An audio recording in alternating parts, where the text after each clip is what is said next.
The night sky above Earth had never looked so peaceful. Stars shimmered like small fires in the distance, and the blue planet below slept under a blanket of clouds. Far beyond the moon's orbit, a silver ship glided quietly through the dark, almost invisible except for a faint blue glow around its curved edges. Inside the ship, Ryloth, a young alien researcher from the planet Nerath, stood before a large screen showing the image of Earth. For generations, the Nerathians had watched this planet from afar. To them, humans were unpredictable, capable of both compassion and destruction. Some Nerathians admired humans for their courage. Others feared them for their violence. Ryloth, however, felt something different. He saw curiosity in humans and a hunger to learn, to explore, to understand. He believed that deep inside, humans and Nerathians were not so different. But this visit was not about friendship.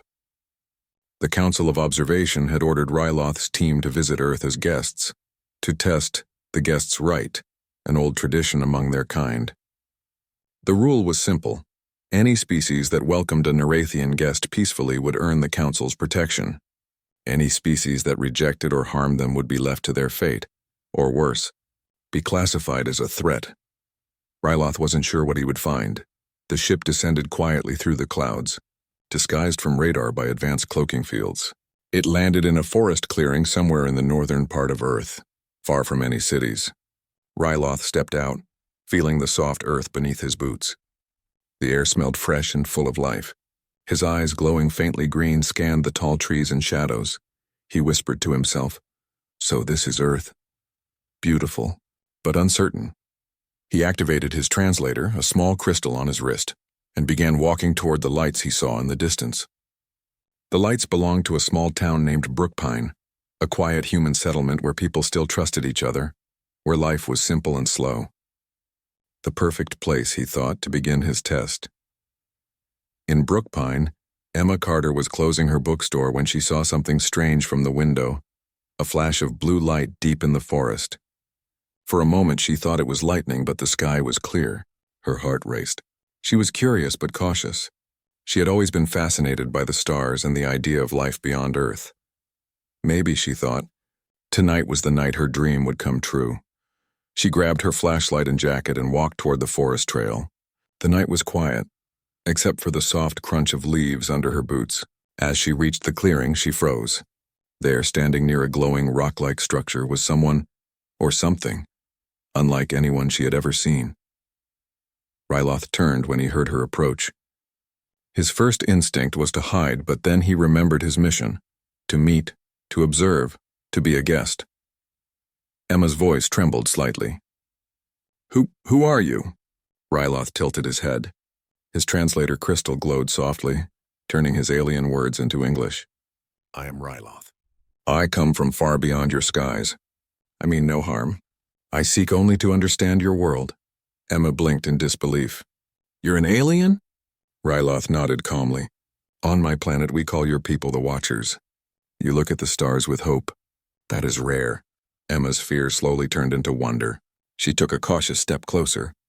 "If you're here to understand us, you picked the right place. We're friendly." "Well, most of us." A faint smile crossed Ryloth's face. "Then I am honored to be your guest." Emma brought Ryloth to her home, a small cottage on the edge of town. She made him tea, though he only pretended to drink it, and asked 100 questions. He answered what he could. He told her about Nerath, a world of twin suns and oceans that glowed at night. He spoke about how his people believed every intelligent life had the right to be heard before being judged. Emma listened closely, fascinated. "So this guest right thing, you're testing if humans are kind?" "Yes," Ryloth replied. "If your kind can accept one guest with peace, the Council will protect your world.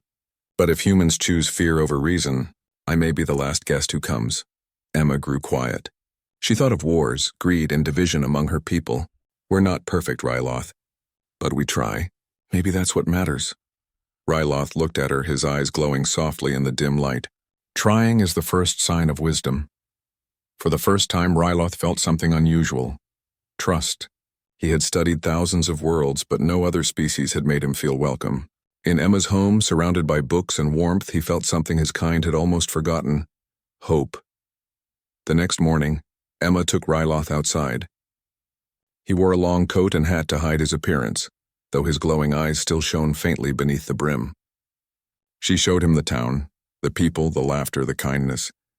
Ryloth watched a child feed birds, an old man wave to strangers, and a woman share food with a stray dog. These small acts of humanity touched him more deeply than grand speeches ever could, but not everyone was as kind. That afternoon, a man named Tom Briggs, a local hunter, spotted the stranger's odd movements and glowing wrist device. Suspicion burned in his eyes. He followed them through the streets, hiding behind cars and fences. When he overheard Emma talking about a visitor from the stars, he ran to the sheriff's office, shouting about an alien invasion. Within an hour, the small town buzzed with fear. People locked their doors. Some grabbed cameras. Others grabbed weapons. News spread fast, faster than truth ever could. Emma noticed the change immediately. "Ryloth," she said quietly, "we have to go. People are scared." Ryloth looked disappointed. Fear is the greatest wall between worlds. They ran into the forest, chased by the echo of distant sirens. As they reached the clearing where Ryloth's ship waited, Emma turned to him. "Please don't judge us by this. Some people just don't understand yet." Ryloth placed a hand over his heart, the Narathian gesture of gratitude.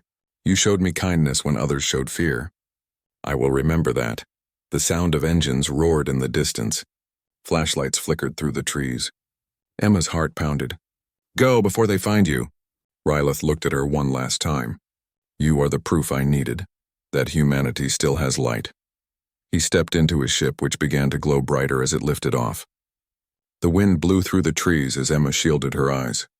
The ship vanished into the sky, leaving behind only silence, and a faint shimmer of blue dust in the air. Far above the earth, Ryloth watched the planet from his screen again. His report to the council was almost ready. He spoke softly, as if to himself. "They feared what they did not understand. Yet one human welcomed me as a guest, not an enemy. The guest's right has been tested. Humanity still has a chance." As the stars reflected in his eyes, Ryloth felt something stir inside him, a sense that maybe, just maybe, this strange little world could change the destiny of both their species. The stars stretched endlessly across the void as Ryloth's ship drifted through the silence of space.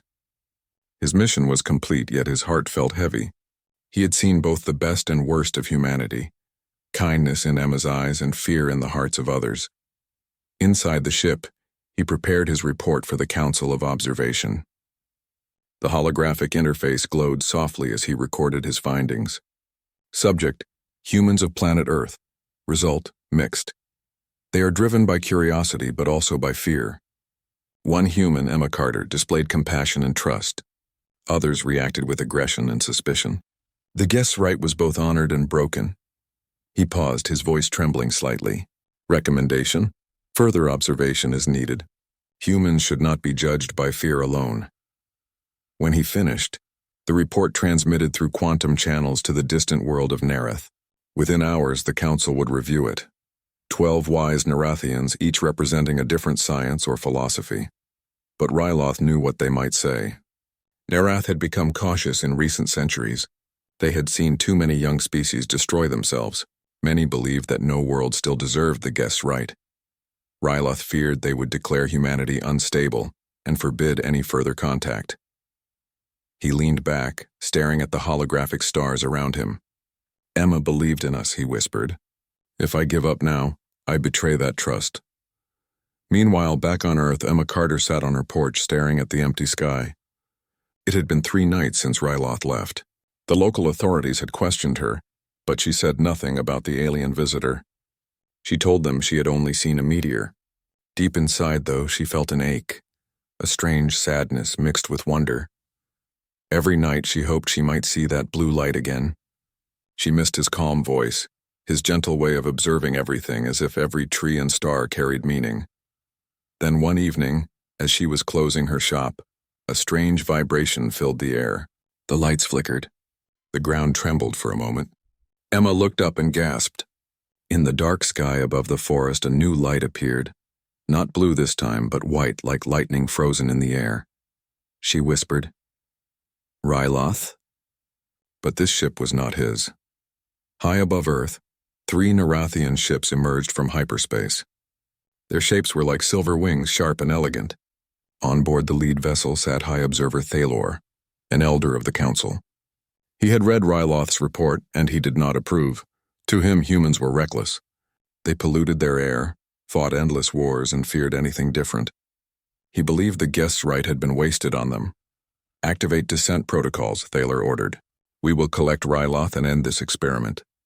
Ryloth's ship received the council signal moments later. The voice of Thalor echoed through his cabin. "Ryloth of Narath, your observation has ended. Return to formation immediately." Ryloth straightened in surprise.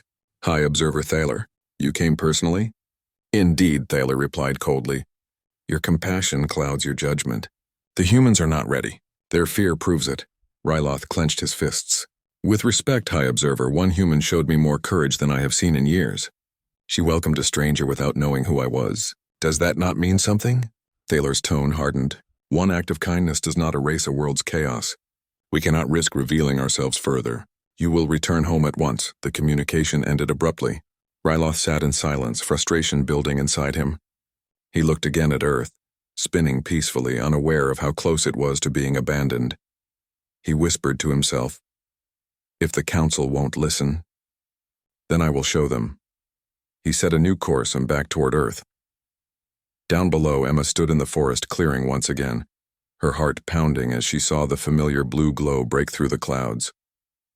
The ship descended silently, scattering leaves and light around her. When Ryloth stepped out, she ran to him with relief. "I knew you'd come back," she said breathlessly. Ryloth looked weary but determined. "Emma, I don't have much time. The council is here. They plan to end all contact with Earth." Her eyes widened. "What? Why?" "They think your people are too afraid. They believe you will destroy yourselves before peace ever comes." Emma frowned, shaking her head. "They don't understand us. We fight, yes, but we also heal, build, and learn. Fear isn't all we are." Ryloth smiled faintly. "That is why I returned. I need to show them what I saw, not fear but hope." He turned toward his ship and activated a large crystal device, projecting a beam of light into the sky. "This will send your message directly to the council's fleet, but it must come from you." "From me?" "Yes," Ryloth said.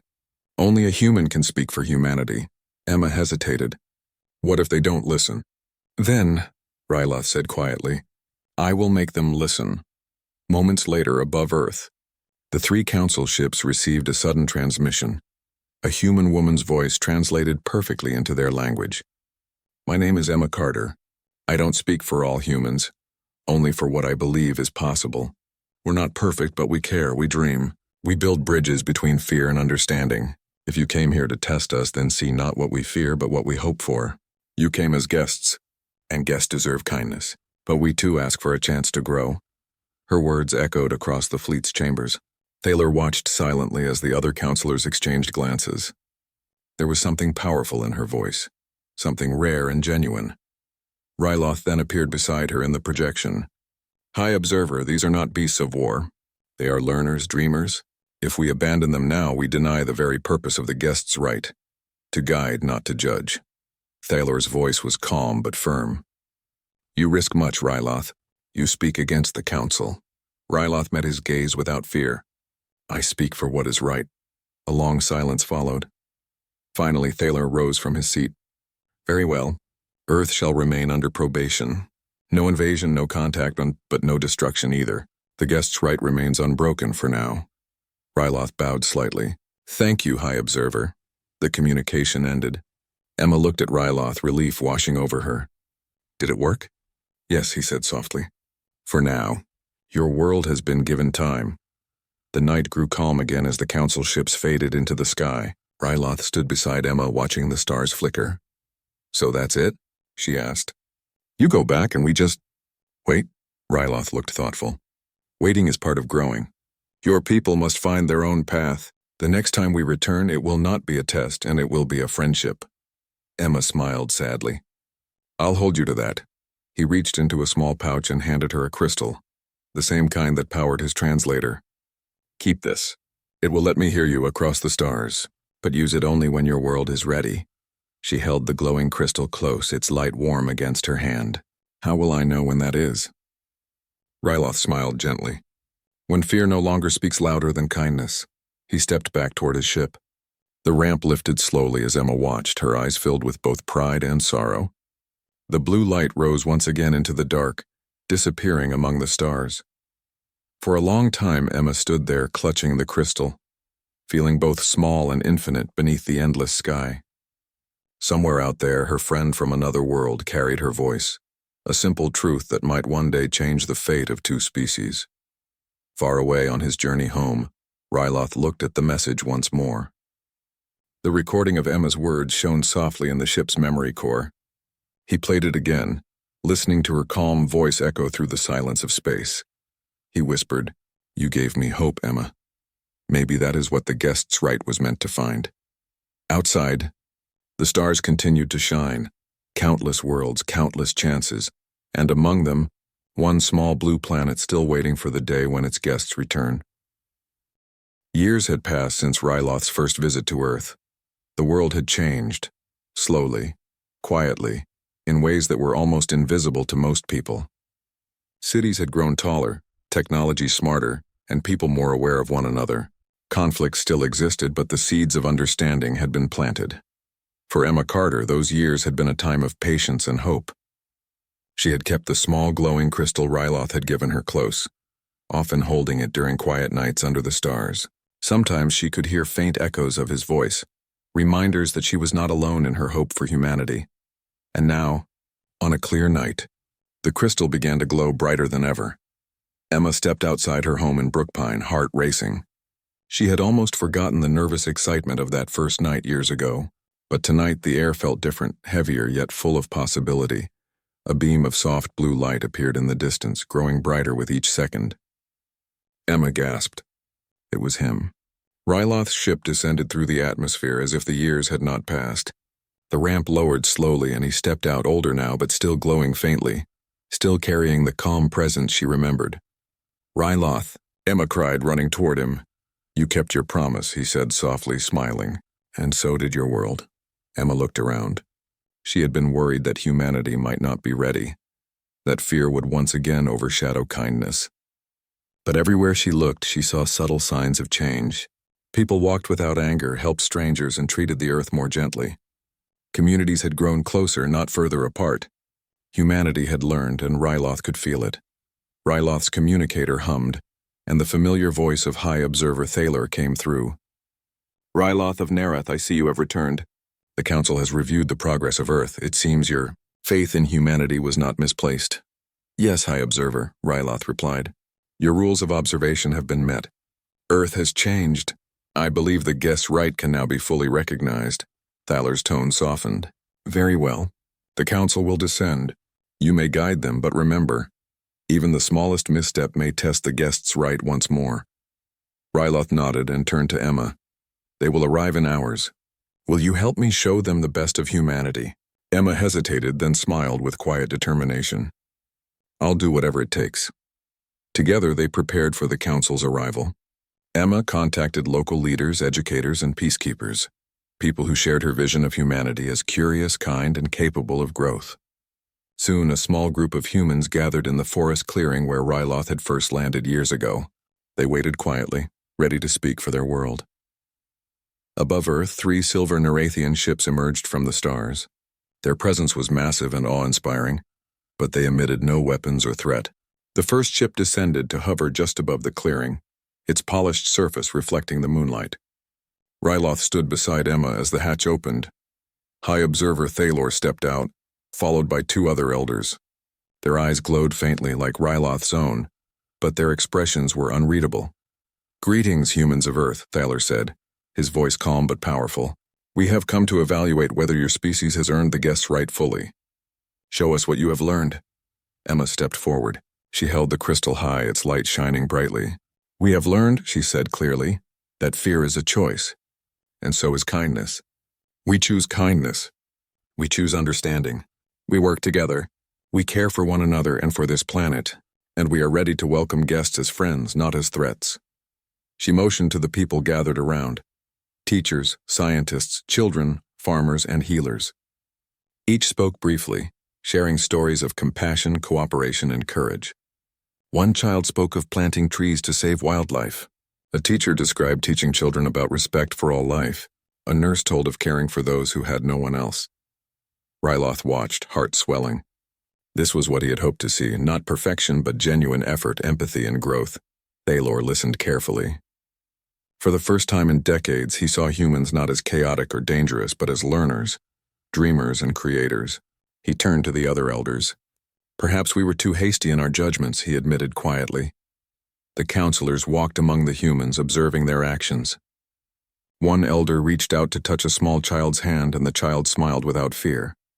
Another elder watched as a farmer offered food to a stray animal. Small moments, but powerful proof of change. Finally, Thalor turned to Ryloth. Your choice to intervene, Ryloth, was bold. But it seems it was necessary. Humanity has grown in ways we could not measure from afar. The guest's right is theirs. Ryloth felt a warmth spread through him. I knew they could if given the chance. Emma approached, holding the glowing crystal. What does this mean for us? Thalor's voice was gentle yet firm.